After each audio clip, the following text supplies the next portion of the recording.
السلام عليكم ورحمة الله وبركاته. النهاردة يا حبايب قلبي هعمل لكم أحلى طبق لوبيا ممكن تدوقوه من ايد ست الحبايب.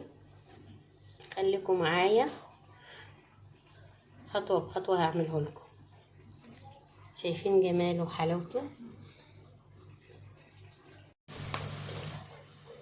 طبعا كالعادة يا حبايب قلبي بننزل بالبصل وبعديها الثوم زي ما شايفين كده.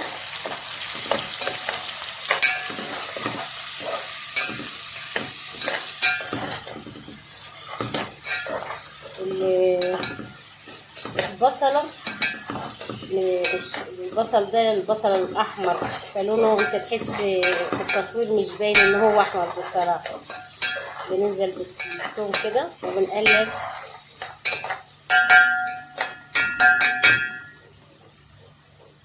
لحد ما يبقى لونها ذهبي كالعادة. هننزل دلوقتي بالتوابل والبهارات وورق اللوري. احنا كده نزلنا بالتوابل وحطينا كمان مكعب مرق. خلاص ريحة الثوم بدأت تطلع، ريحة الثوم بدأت تطلع عايزة وبدأ يدي اللون الذهبي. مجرد ما يوصل لدرجة اللون الذهبي بننزل بالطماطم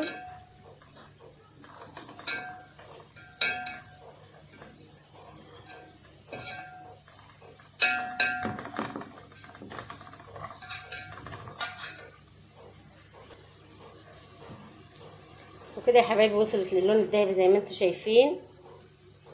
هننزل بالطماطم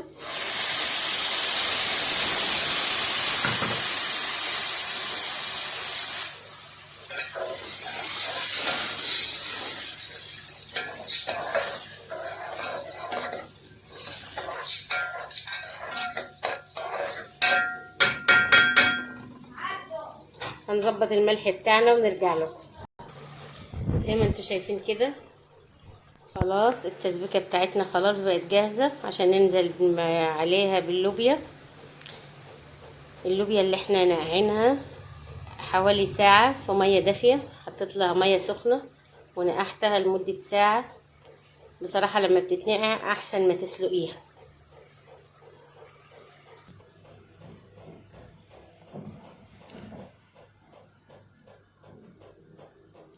ودي يا حبايبي اللوبيا نقعينها في ميه سخنه لمده ساعه.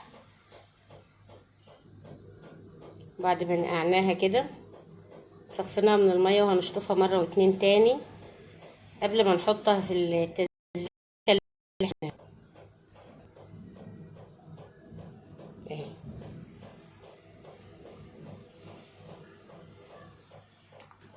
لما بتتنقع بتبقى جميله عن المسلوقه بصراحه بتتهري وما بتبقاش حلوه. دي كده منقوعه جميله جدا زي ما انتم شايفينها كده. ودلوقتي دي التسبيكه خلاص بقت تمام. كان عندي كده صدرين فراخ، حته صدرين فراخ كده حطيتهم في التسبيكه عشان تبقى الطبخه غنيه، لان بصراحه احنا عاملينها ورديه.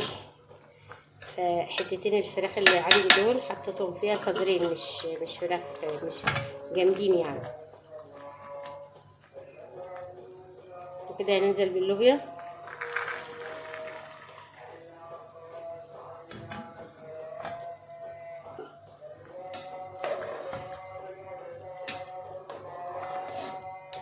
هنسيبها بقى لحد ما تستوي.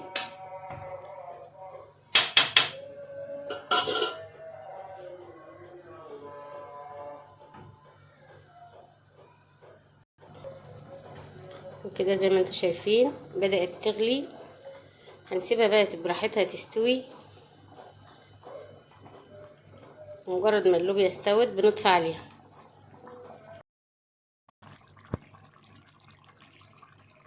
ودي كده شكل اللوبيا بعد ما خلاص استوت بقت تمام التمام، جميلة.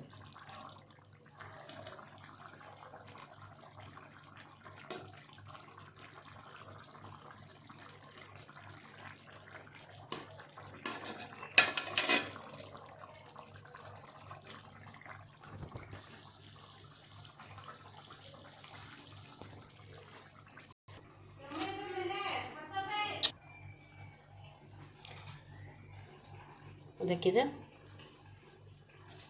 احلى طبق لوبيا، تحبوا تاكلوه تدوقوه.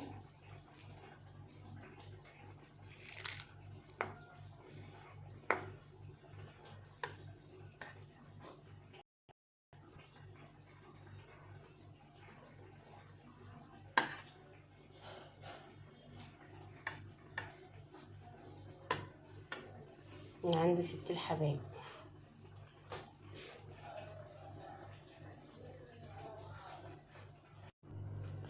وده بقى احلى طبق لوبيا ممكن تشوفوه حبايب قلبي، احلى طبق لوبيا معاكم اهو.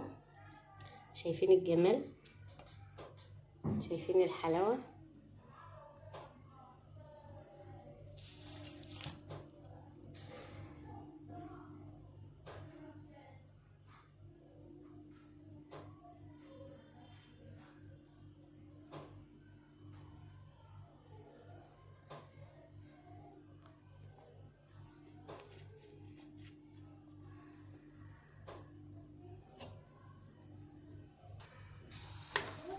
هوريكم ازاي تعملوه خطوة بخطوة.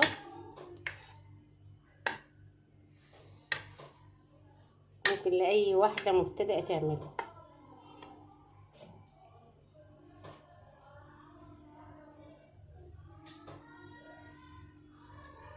بألف هنا وشفا.